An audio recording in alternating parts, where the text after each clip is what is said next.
தேவி நாராயணியம் 23ஆம் தசகம்.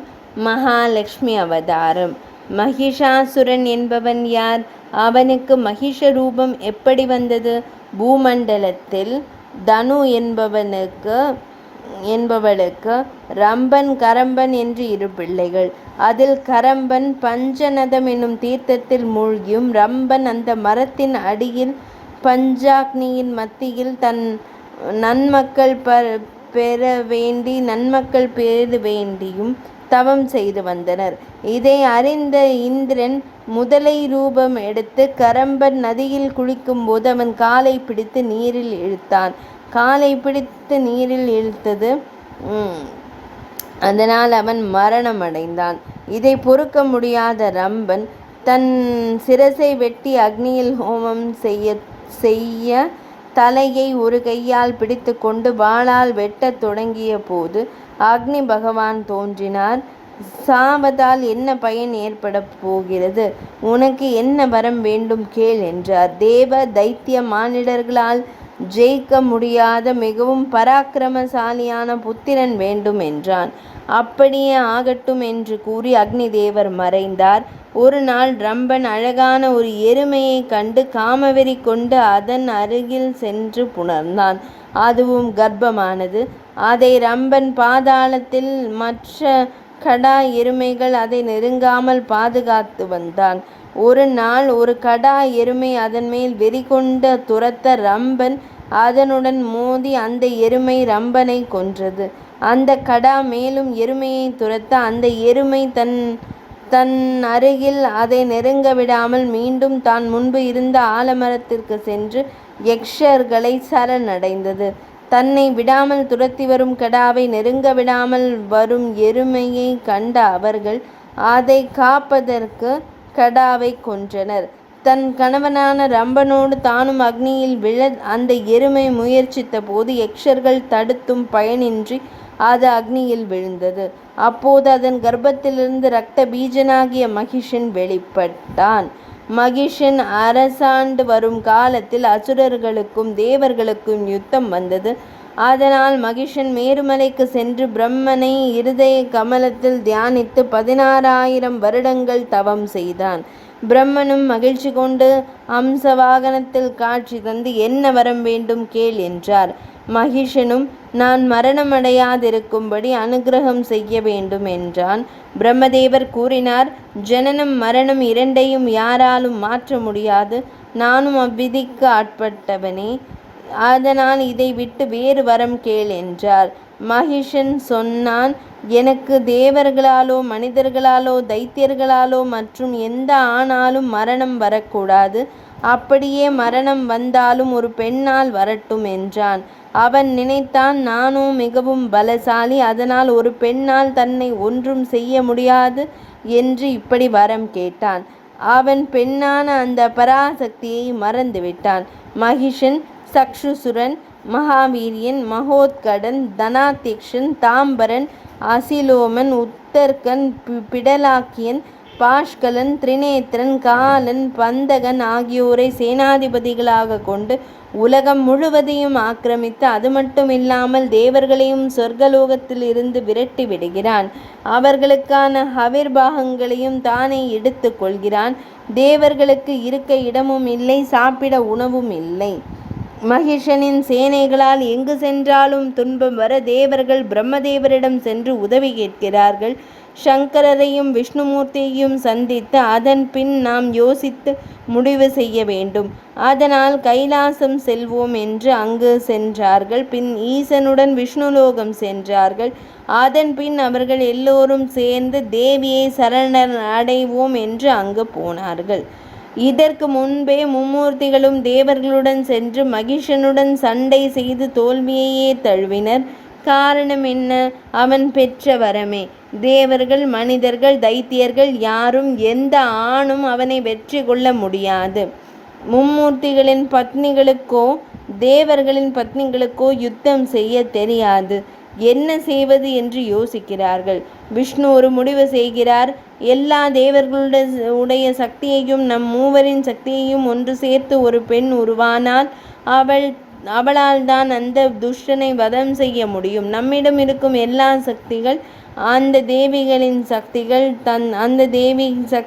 தந்தது தானே. அதனால் நாம் எல்லோரும் அந்த பராசக்தியை வழிபடுவோம் என்று துதிக்க ஆரம்பித்தனர். அவர்கள் தேவியின் துதி பாட ஆரம்பித்தவுடன் பிரம்மதேவரிடமிருந்து தீப்பொறி போல் ஒரு தேஜஸ் வெளிப்பட்டது. அது காண கண் கூசும்படி பிரகாசித்தது. சிவப்பு வர்ணமாக உஷ்ணமும் குளிர்ச்சியும் கலந்து இருந்தது. அது ரஜோகுண பிரதானமான தேஜஸ். சிவனிடமிருந்து தமோகுண தேஜஸ் வெண்மை நிறமுடன் வெளிப்பட்டது. விஷ்ணுவிடமிருந்து நீல நிறத்தில் சத்வகுண தேஜஸ் வந்தது. ஆக சத்வ ரஜோ தமோகுண தேஜஸுகள் மும்மூர்த்திகளிடமிருந்து வந்தன. இந்திரன் முதலான மற்ற எல்லா தேவர்களிடமிருந்தும் தேஜஸ் வந்தபடி இருந்தது. அது மகா அற்புதமாக இருந்தது. எல்லாம் ஒன்று சேர்ந்து 18 திருக்கரங்கள் உடைய ஒரு பெண் உருவம் தோன்றியது. முகம் சங்கரரின் தேஜஸ், சுருண்ட முடி யமனின் தேஜஸ், 3 கண்களும் அக்னியின் தேஜஸ், மூக்கு குபேரனின் தேஜஸ், 18 கரங்களும் விஷ்ணுவின் தேஜஸ். இது போன்று எல்லோருடைய தேஜஸும் சேர்ந்து ஒரு பெண் உருவம் தோன்றியது. யார் இப்படி எல்லோருடைய தேஜஸையும் ஒன்று சேர்ந்து பெண் உருவாக ஆக்கியது? அந்த பராசக்தி தான். இதைத்தான் விஷ்ணுவும் கூறினார். அந்த பெண்ணின் உருவத்தை கண்டதும் அனைத்து தேவர்களும் இனி பயமில்லை என்று சிறிது கவலையை விட்டனர். 18 திருக்கரங்களோடு தோன்றிய அந்த தேவி யார்? நினைத்த போது நினைக்கும் உருவம் எடுக்கக்கூடியவள் அல்லவா அந்த அன்னை? அந்த பகவதி தேவிதான் மகாலட்சுமியின் அவதாரம். பக்தர்களுக்கு அபயம் தர எடுத்த அவதாரம். பார்ப்பதற்கு மிக மிக சுந்தர ரூபம், பவளம் போன்ற உதடுகள், 18 திருக்கரங்களிலும் ஆயுதங்கள், மூவர்ண நிறம், சகலவிதமான ஆபரணங்கள். எல்லா தேவர்களும் அவரவர் ஆயுதங்களையும் ஆபரணங்களையும் சிங்க வாகனமும் கொடுத்தனர். இவைகளோடு பார்த்து கொண்டே இருக்க தோன்றும் அதிசுந்தர உருவம். ஆனால் அசுரர்களான துஷ்டர்களுக்கு பயம் தரும் உருவம். தேவியின் ரூபத்தை கண்ட தேவர்கள் நம்மை காப்பாற்ற தேவி வந்துவிட்டாள் என்று சந்தோஷத்தில் ஆர்ப்பரித்தனர். தாயே, நீயே சகல தேவர்களுக்கும் புகலிடம் என்று சொல்லி நமஸ்கரித்தனர். தேவியும் இனி நீங்கள் கவலையை விடுங்கள் என்று சொல்லி தான் அவதரித்த நோக்கத்தை நிறைவேற்ற அட்டகாசமாக சிரித்தாள். சப்தம் கேட்டு என் திசைகளும் நடுங்கின. இந்த அலறல் சப்தம் கேட்ட மகிஷன் யார் இப்படி சிரிப்பது என்று கோபம் கொண்டான். அந்த சப்தம் கேட்ட மகிஷன் உடனே தூதர்களை அழைத்து யார் இப்படி சப்தம் செய்தது, அவள் எங்கிருக்கிறாள் என்று பார்த்து வாருங்கள் என்று அனுப்பி வைக்கிறான். சென்ற தூதர்கள் அங்கு தேவியை பார்த்து திக்பிரமையோடு ஓடி வந்து, ஐயா, கர்ஜனை செய்தது ஒரு பெண்.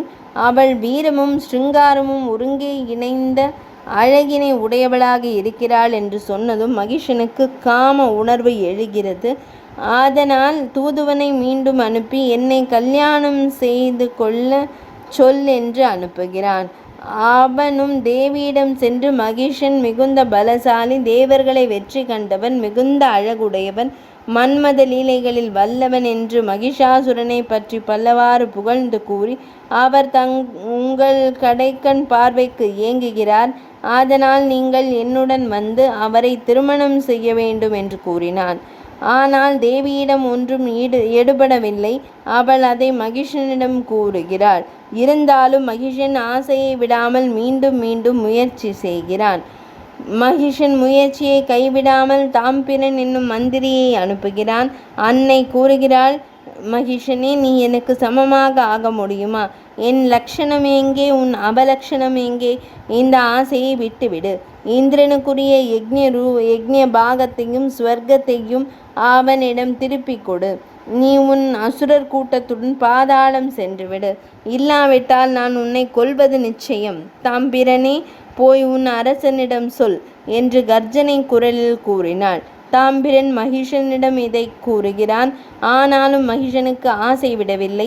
இவ்வளவு அழகாக இருக்கிறாளே, எப்படியாவது அவளை அடைய வேண்டும் என்று முயற்சி செய்கிறான். பல தூதர்களை அனுப்பியபடி இருக்கிறான். ஆனால் எந்த பலனும் இல்லை. தேவிக்கு அவனிடம் அன்போ பரிதாபமோ இல்லை. அதனால் பாஷ்கலன், துர்முகன், தாம்பிரன், சிஷூரன் போன்ற பல தூதர்களை துஷ்டர்களை வதம் பொழிகிறாள். தேவர்கள் பூமாரி பொழிந்தனர். இந்த கவி கூறுகிறார், மகிஷன் என்பது ஒரு மிருகம், புத்தி இல்லாதது.